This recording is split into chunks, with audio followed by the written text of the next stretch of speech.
Bismillahirrahmanirrahim. Cheikh Abdoul Ahad Mbacké nee na defar sa bopp ba ku la gis xam ni Serigne Touba amul morom moo gën foo toll di wax ni Serigne Touba amul morom. Cheikh Abdoul Ahad Mbacké nee na diggante def ak bàyyi ku ngeen fa séendu Abdoul Ahad man damay def rek baa ma bàyyi. Cheikh Abdoul Ahad Mbacké nee na tuub mooy garab gi nga xam ni suñu ko dee naan waxtu wu jot dara dootuñu dal.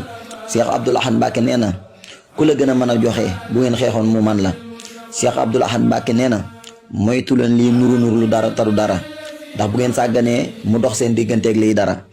Cheikh Abdoul Ahad Mbacké nee na wéeru ak wóolu ak yaakaar bu ko kenn def ku dul sa borom ndax boo wéeree sa bopp ci nit bu daanoo nga daanu bu la meree daaneel la te du bëgg nga mel ni moom mukk. ku bëgg a mucc da nga wéeru ci ki nga xam ni du daanu doo mel ni moom te noo mel gisu ko te kooku du kenn ku dul yàlla sunu borom. Cheikh Abdoul Ahad Mbacké nee na boole lu baax ak lu bon mu ngi mel ni nit ku ñuy naw ci bari yére te yére bu mu simmi teg ko ci taalub sawara yàgg ci rafle lay mujj. Cheikh Abdoul Ahad Mbacké nee na lu waay di wut a xam yàllaa ci gën, lu waay di wut a am yàllaa ci gën, lu waay di wut ngërëmam yàllaa ci gën.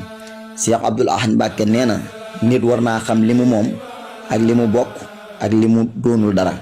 li mu moom mu téye ko bu wér, li mu bokk mu diisoo ca ak ñamu ko bokkal, li mu doonul dara mu maandu ca yoonam bancaani. Cheikh Abdoul Ahad Mbacké nee na nañu mel ni ëkk te bañ a mel ni xob ndax xob ngelaw mën na koo dugal ci pax te du ko fa génnee, ëkk nag fu ko ngelaw fekk fa la koy bàyyi. Cheikh Abdoul Ahad Mbacké nee na ku nu defal ba ku am bët gis ko war ngaa sant ba ku am nopp dégg ko. ku nu defal ba ku am bët gis ko war ngaa sant ba ku am nopp dégg ko. Cheikh Abdoul Ahad Mbacké nee na Serigne Touba laa doon liggéeyal te muy lu wér ba samay morom raw ma nopp ma su koo dégg te bët ma su koo gis. Cheikh Abdoul Ahad Mbacké nee na politique oto bu paan la ñi koy puus duñ ca dugg.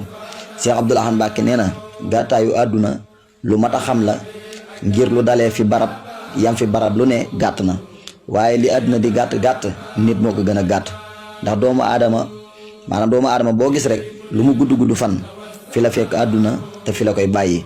doomu aadama ci boppam lu mu gàtt ak manadi moo ko gën a gàtt ngir ku nekk am na ab diir door a man dara te boo fi yàggee tële nga ab diir door fee jógee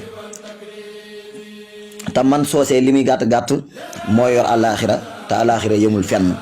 Cheikh Abdoul Ahad Mbacké nee na manees naa baax baloo wax muy dëgg waaye maneesu la baax baloo dégg muy dëgg. Cheikh Abdoul Ahad Mbacké nee na bul bañ ku la xeeb waaye bul nangu ku la yeb. Cheikh Abdoul Ahad Mbacké nee na àdduna teraanga amu fi sutura rek moo fi am te ku bëgg sutura day nangoo liggéey. àllaaxira ku bëgg yàlla yërëm la da ngay nangoo jaamu yàlla. Cheikh Abdoul Ahad Mbacké nee na daraja boo ko jëndee mu xàcc wërsëg boo ko gàttandoo mu dëpp. Cheikh Abdoul Ahad Mbacké nee na wax bala maa ànd ak kenn képp koo xam ne yaa ngi naan bala maa ànd ak nit mu mel nangam say àndandoo du bëri. Cheikh Abdoul Ahad Mbacké nee na fu jàmm yendu ku xam lu mu waxul moo fa yendu ak moom. Cheikh Abdoul Ahad Mbacké nee na mbalaanum sutura ku ko yàlla sàng lu mu tëradi ay tànkam du feeñ. Cheikh Abdoul Ahad Mbacké nee na ñett ñii ñoo yàq àdduna ku xamul dara tey wax ak ku xam tuuti di wax lu bëri ak ku xam ba pare di noppi. yàlla nañu ko yàlla fayal wasalaamaaleykum wa rahmatullah.